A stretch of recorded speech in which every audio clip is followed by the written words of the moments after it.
everybody. Gene Baker here. We're live with the Guitar Guru Network. 6 o'clock, right on the nose. I made it. Anyhow, glad to be here.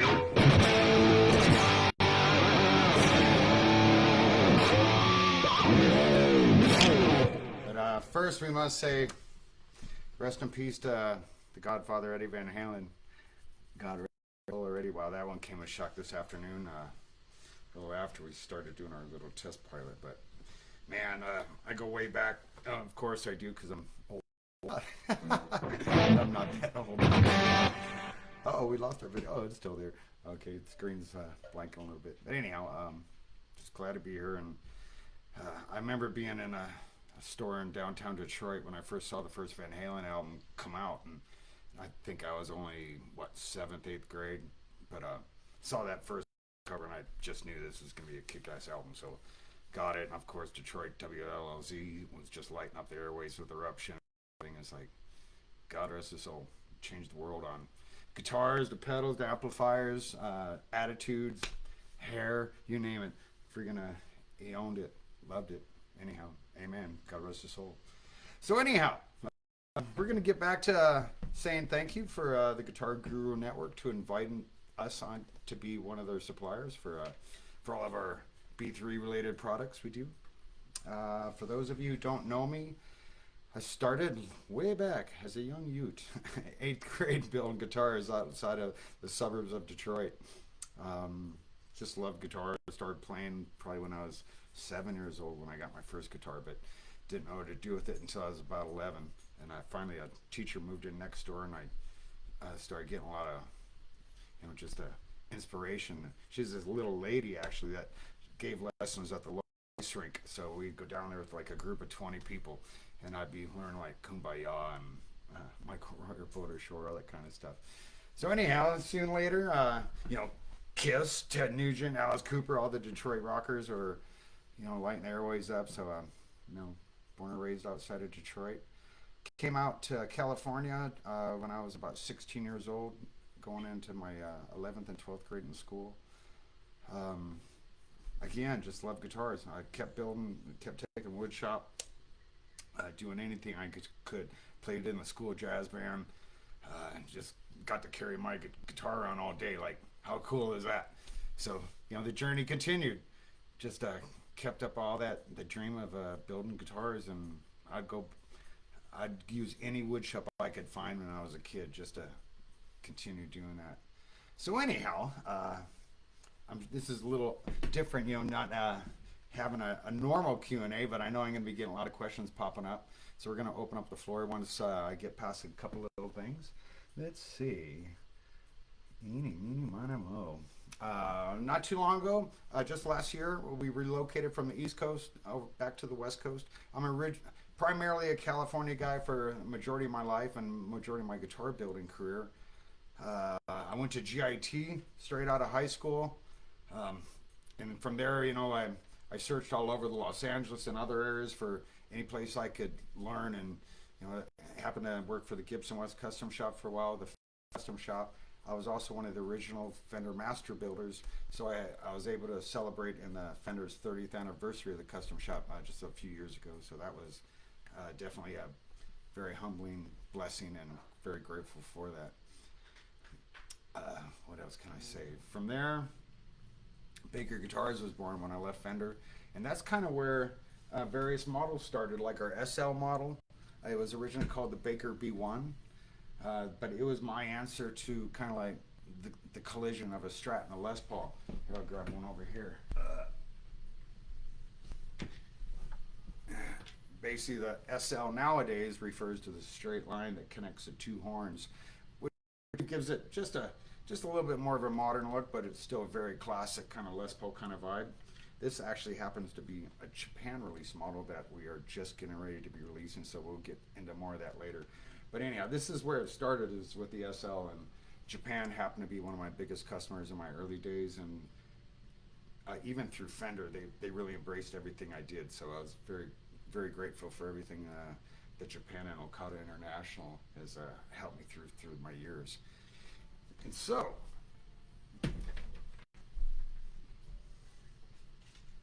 Then we move a little later on into life, and we get, whoa, what we call the Phoenix model.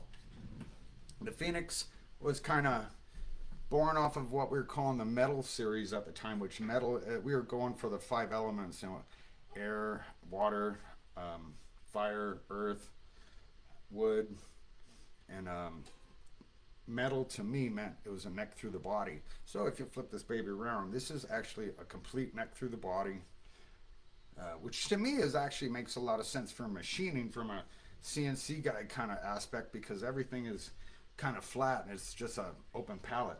It lets you do anything you want. So in the earlier days, this started as like a strat. I should call it an S shape, excuse me. We've done downsized dinky versions. That's also kind of what led into this today. But before I get into that, the Phoenix, is really a collision of anything you can dream of. We do it in hardtails for like a telly style bridge or a half telly bridge. You can also get it in tremolo with a Bigsby with the telly bridge. There's tons of pickup options. You can go humbuckers, mini humbuckers, telly pickups, P90s. It's pretty wide open palette. There's even some secret menu options that we like to call it for arm contours and deep sculpted neck contours, and there's even a hollow body function that pops up once in a blue moon. But for the most part, it's just it's chasing a telly meets a Firebird. So you got the 1357 dress code, which just changes details and aesthetics from dots for inlays to then adding binding to adding trapezoids or block inlays to then finally going with an ebony fretboard. So it's an open format. You can do anything you want with it. It has a very deep, what I would refer to as a blade cut tummy contour. So it's real comfortable in your lap. It's just a monster. It's been doing well for quite a few years, and I think there's still a lot of options to come from it, and it's kind of whatever you want to do with it. And so anyhow, as I get back to the metal series, first, when we released what we called the XS model, which meant a whole lot of strat, or more strat than you might need, kind of paying homage to the evolution of what it was to become, there lie in what has kind of come to birth today, which we call the ultra modern. The ultra modern to me was really targeting just the evolution of a shred strat. Just very comfortable, meant to be doing a lot of recording at a desktop. It's got to be really stable. So we have like dual graphite reinforced necks. It's a double action truss rod. And with these guys, we're also introducing all the Fishman pickups into what we do in our lineup. The Fishman's just it's a very interesting pickup. It's got a lot of different voices, kind of jumps through a lot of hoops. So we felt it was like the perfect kind of like recording tool kind of vibe. That married with Sophia tremolos. Sophia's been taking a very cool concept of everything is solid mounted. There's no like height adjustment in individual saddles or anything, so you can't change the radius. It's whatever the bridge is built for, which they do offer various radiuses, but everything's just solid, firm, contact. So it's just a lot of tone in parts. Also, you take the ultra modern, and we also add stainless wire. So hopefully you might never have to change the fret wire in your lifetime. Locking tuning keys, of course. For anything with the tremolo, we always got to have locking tuners. And also with the Fishmans, we do the universal battery. So there's a port on your back plate where you charge it, and this battery stays charged for like 6 months or so. I haven't had one personally long enough to see how long it'll go, but they're all still going that we've had around for a little bit. Also with the Sophia tremolo, let's see if you can see this. I gotta put the guitar down.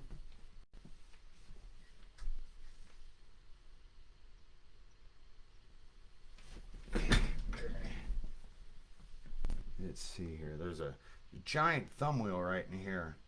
And what the thumb wheel is, it's called a global tuner. So the concept being is typically if you're on a normal Floyd related guitar, you can only, you only have so much travel in your fine tuners. So with the global tuning wheel, You can leave about a 50,000 scap. It can go plus or minus that during your initial setup at the beginning of a night or something, because usually you'll find it'll go one way or the other way based on temperature. So that just does a quick fine global tune. All your strings come right back to pitch. Keeps it fast and easy. Also, there's a dual stabilizer in there, which rests on the back wall, so it comes back to pitch really well. You can do a lot of double string double bends, and it's just your main note doesn't go out of tune when you're bending the second string. So double stops are great. Those kind of think of. We offer it in a variety. This being the UM22, which basically means it's got a headstock and it's 22 frets. That's where the model began just a few years ago, and since then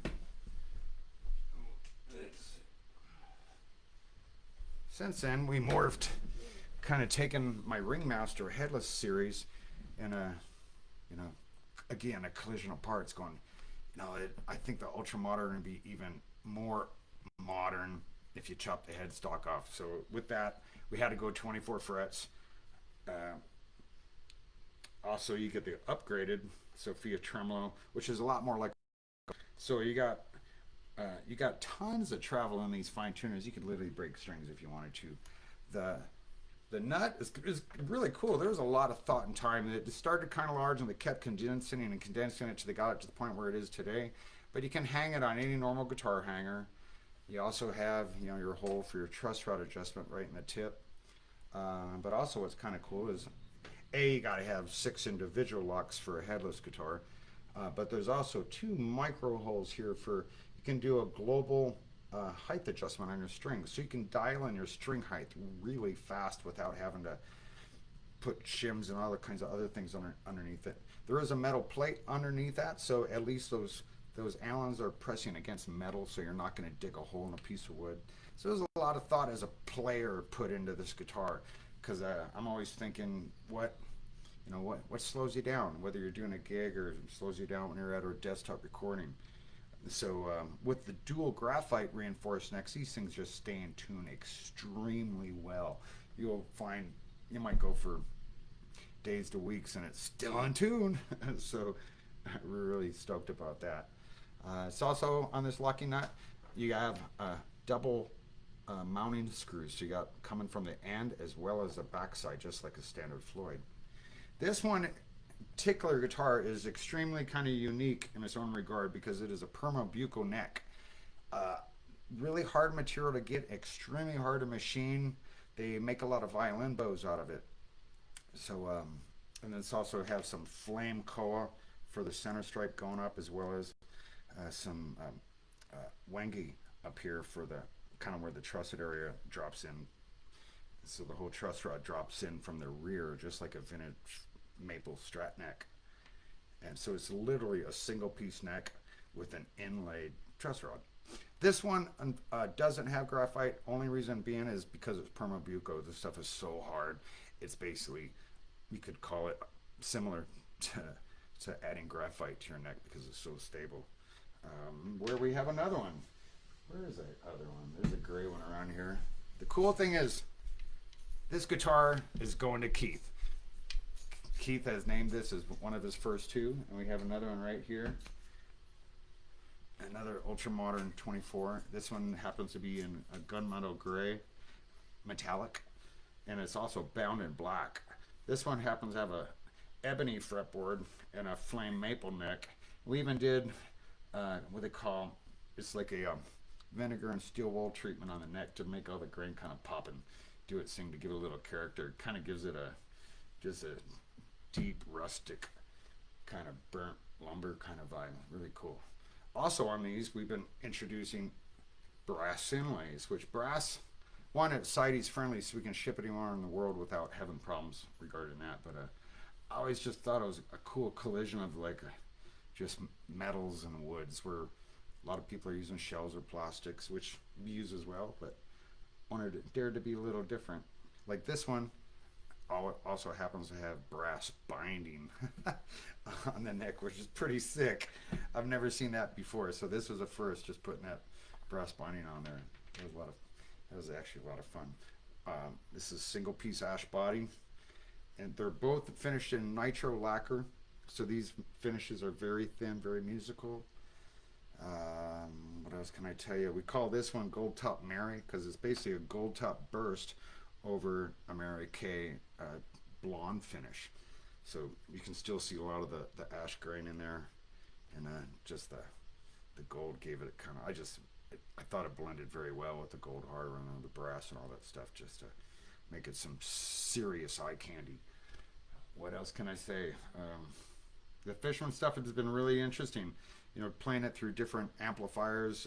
From, I have various amps, a VHT CL50, which is very versatile, kind of Mesa Boogie meets a little bit of everything, as well as Aircom. I'm looking around, but none of the gear's up here. Excuse me. Oh, so the Aircom is a great Marshall kind of amp, but then you get onto like this head rusher, you get into the digital world, whether it's Fractal or Helix, Kemper, whatever. I feel that Fluence really shine in that department. Just something about that seems to unlock and just become really hip. Just something you got to hold. So get a hold of Keith. These are both coming to him. There's 10% discount on his first orders coming in. I don't know. I can't remember how long he's doing that for, but I think it's for the first month. There's 10% off or something. Or no, excuse me. It's while this live feed is going on. So if you need 10% off by now, hit up Keith and say, Keith, I need a B3. What else can I tell you? Eeny, meeny, miny, moe. Yeah, it's rock.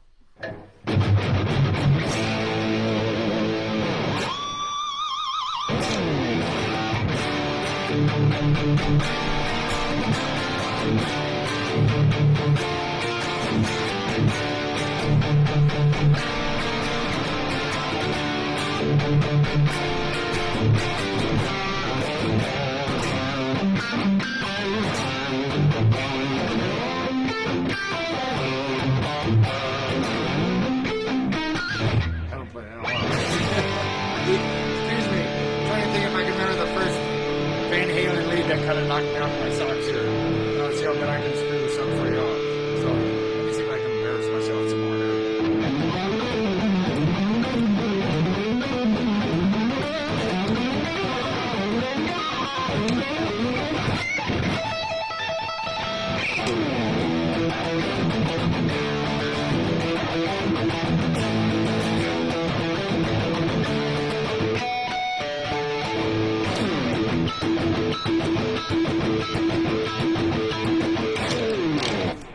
Amen, Eddie. I can't do him justice, never could, but goddamn, love him to death.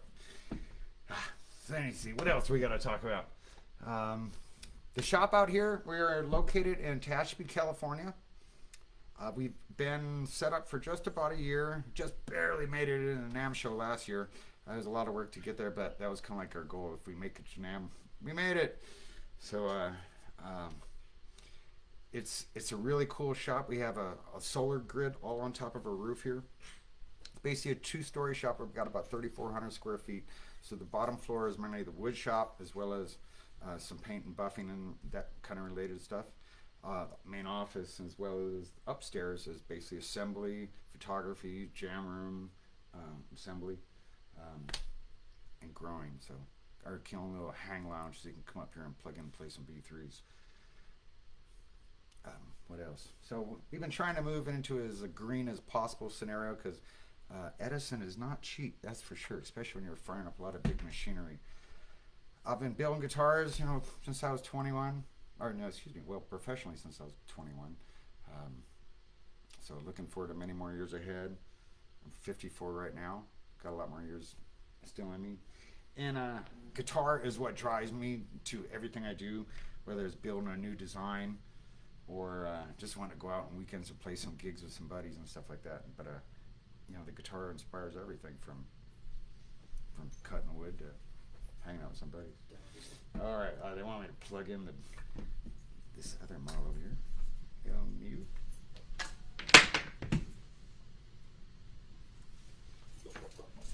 All right.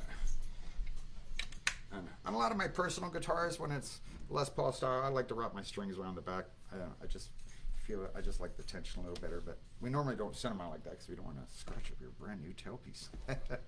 So anyhow, this is the SLK. The K stands for, I believe he pronounces the last name Kuchi, who is the master builder in Japan that I worked one-on-one with for really kind of getting a lot of the details of this model right. What's really cool about it is I've been playing this guitar solid, leaving my main Baker at home for about the past month just to really get to know it. And this happens to be serial number 4. And this was the model I use is basically my quality control sign-off, approving the run.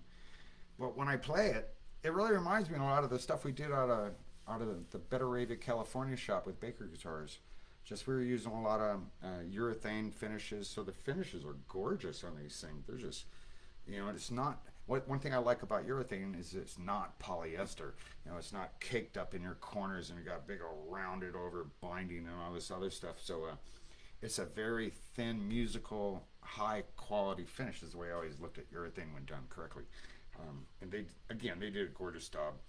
Even they have the bridge pickup. It's almost slitting flush with the ring, which is kind of the way I always like to do it. Then you don't have a string getting stuck under a coil. And you're not just trashing your nickel covers or something. They've been putting 2 coil taps on both tone pots, and it's laid out basically just like a Les Paul. So you got neck volume, neck tone, bridge volume, bridge tone, standard 3-way, and your 2 coil taps. For my own, I modify them into 1 coil tap. To me, I think it's faster, so I already modified this one. Even my own guitars I modify. How about that? That's the way it is. Anyhow, this one has what we call our standard C neck shape. It's just a nice round neck shape. It's not too thin, not too fat. It's got a lot of meat in all the right places. So let's see. And I've been playing this guitar a lot, so I know this one pretty well.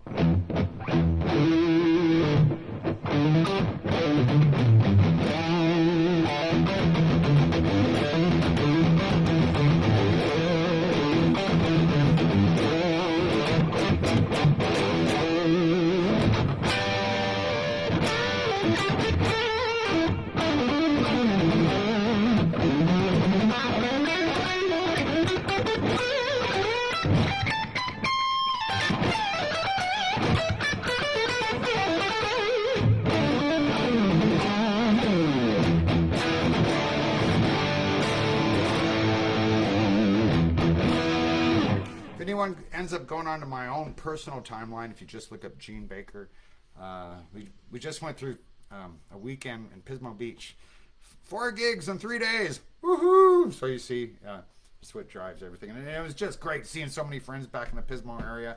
Haven't been back there in quite a while, but now that everything's starting to loosen up, live music is coming back. Amen. Got to rock with a lot of buddies, but there's a lot of videos on there, and as always, there's good, terrible, and actually some that are pretty cool. But if you can find the Livewire AC/DC one, that one's rocking pretty sweet. And again, it's just great to be out playing live again. So still, what can I say? Amen. What else we got to talk about? Oh, these are going to be coming available pretty soon. So if you stay watching our website, you'll learn more about it. But let's see. Don't forget though, Keith is running for 10% off discount right now. So tag Keith if you're looking for a guitar. Demo this one a little bit. All right, we're going back to the mute. Let them hear it. Yeah.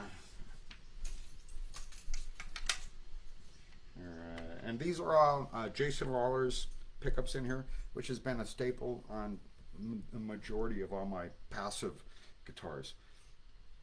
Just been a friend of his for a long time. He always delivers very consistent, high quality pickups.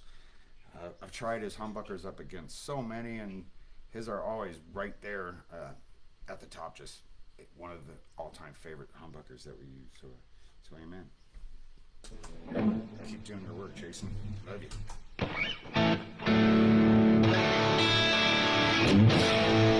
See that? Reduce some gain here.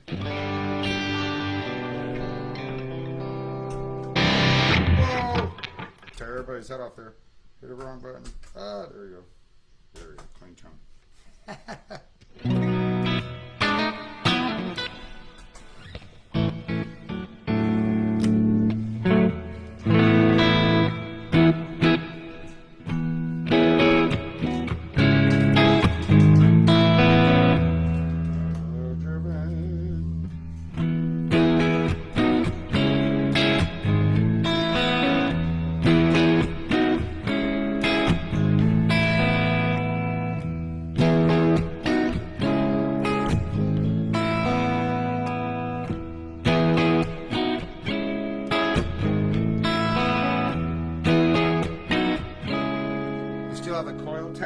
all the mini humbuckers as well. Which mainly just kind of just brings the headroom down a little lower. Just brings the volume lower, but not a huge difference.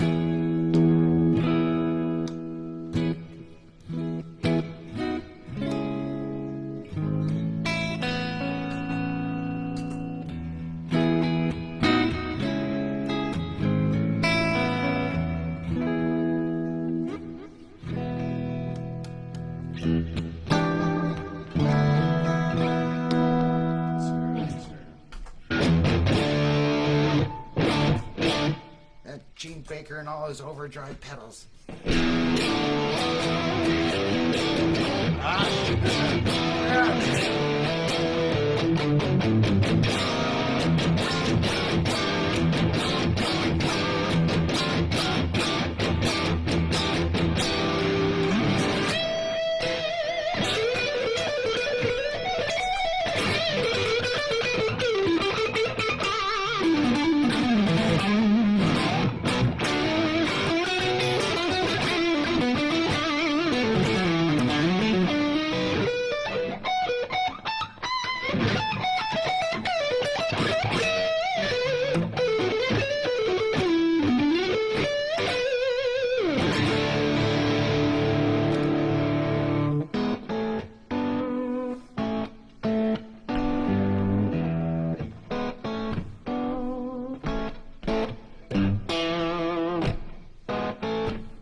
I think we might want to see if we can open up some questions going on here.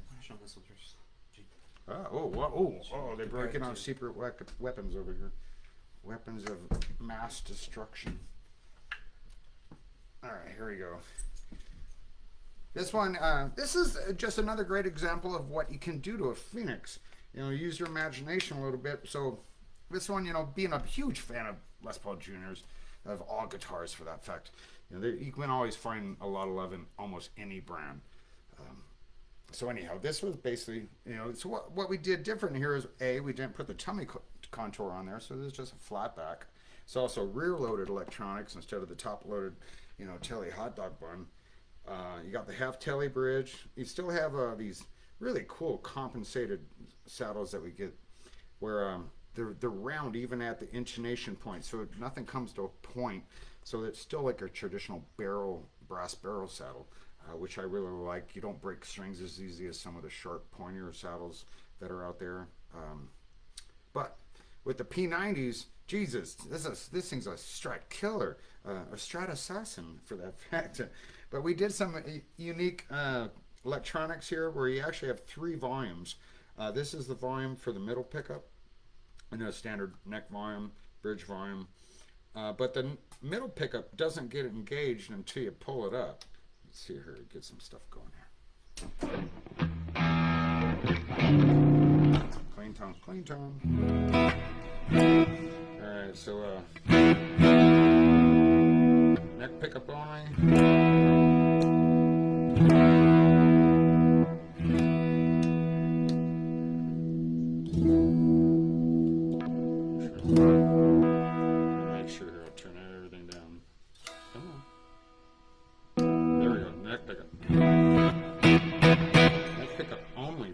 Because I got the bridge in the middle, the bridge and the neck are wired independently, so these volumes are both down right now.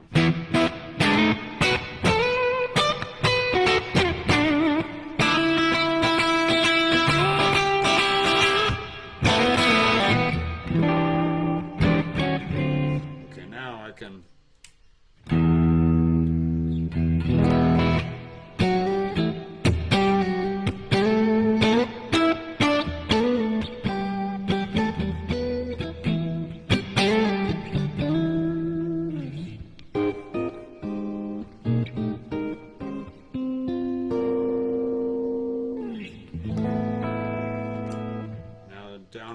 bridge pickup, bridge and neck.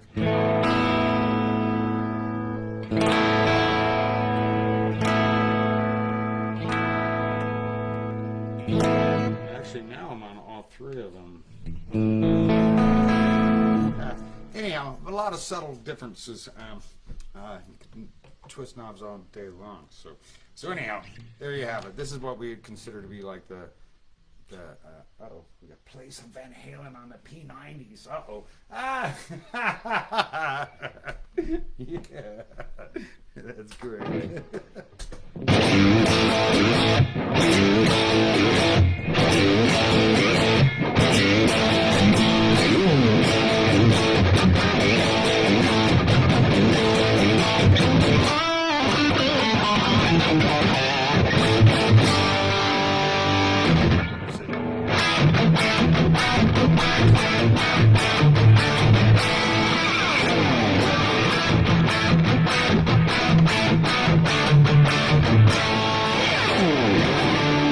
Oh, it's been a while.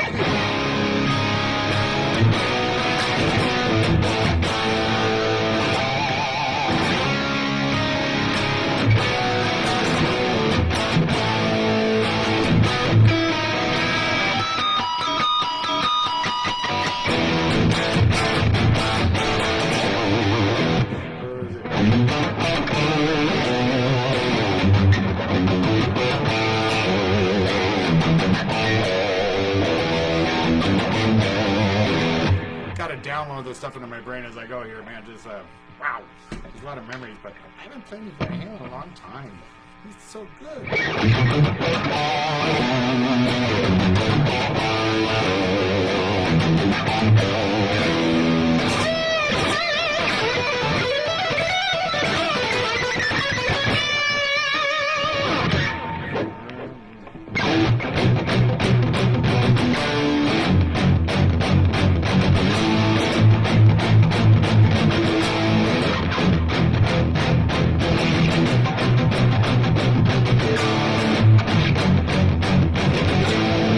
Anyhow, I'm screwing that all up.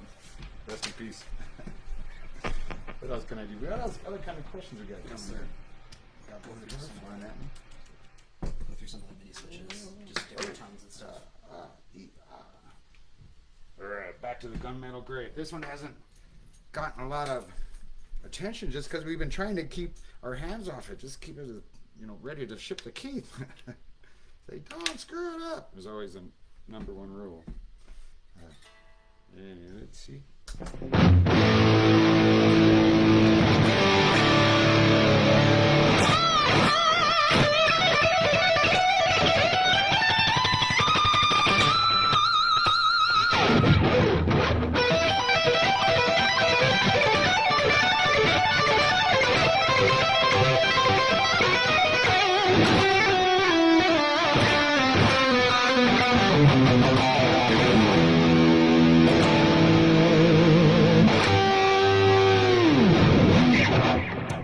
So what do we got going here? All right, we got the open core humbuckers from Fishman going on. Basically, we got the standard kind of 5-way going on, so that's normal. You don't have to worry about it. It's just normal. But down in the mini guys, you have the 3-ways. If it's in the up position, it's basically they're kind of like hot strat single coil mode. If it's in the down position, you're in their PAF mode, and then in the middle, you got basically a hot PAF. You go into the neck position, it's basically the same thing. You just don't have the hot PF in the middle.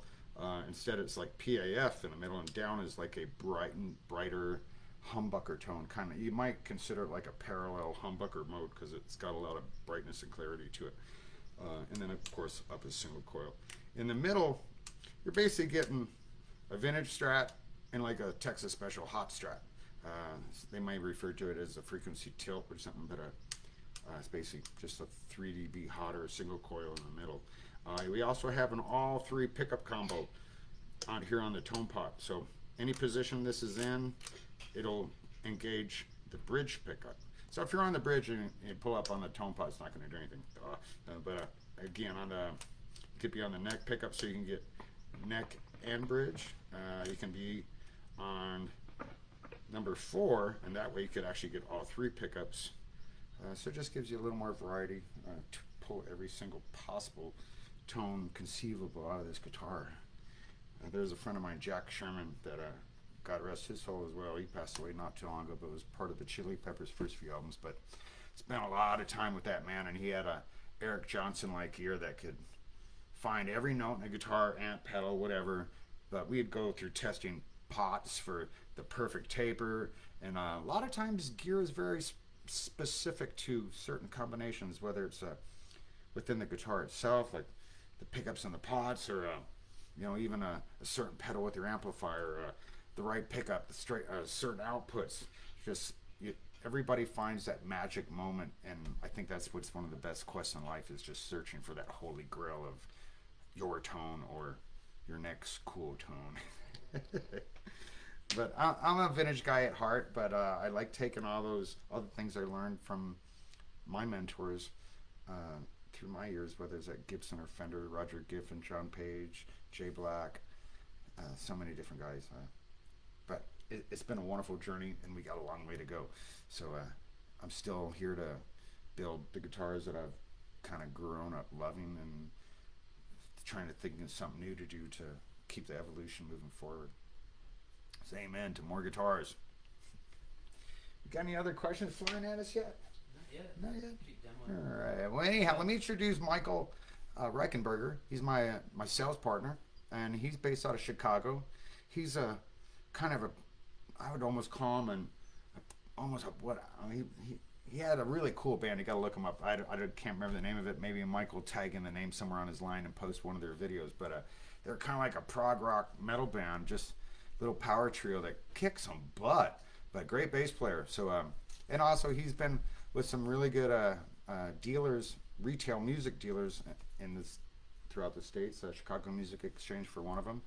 And that's where I first met up with him, and he was really responsible for a lot of things that was going on with me at that time. So we kept in touch over the years, and finally the timing is right where I needed some help. So it keeps me in the wood shop. So I'm constantly on all guitars we build, whether it's programming the CNC, running the CNC, training. Right now it's only a 2-man shop, just me and Matt back here. They see popping up. He hails from the ESP custom shop and also went through the MIT guitar building class. So that's if we're guitar builders, that would be building guitars even if you didn't pay us. So we'd be doing this stuff anyhow. It's what we do. Gotta love guitars first, and then everything else is easy, right? Or at least makes it a lot easier. So anyhow, what else can I think of?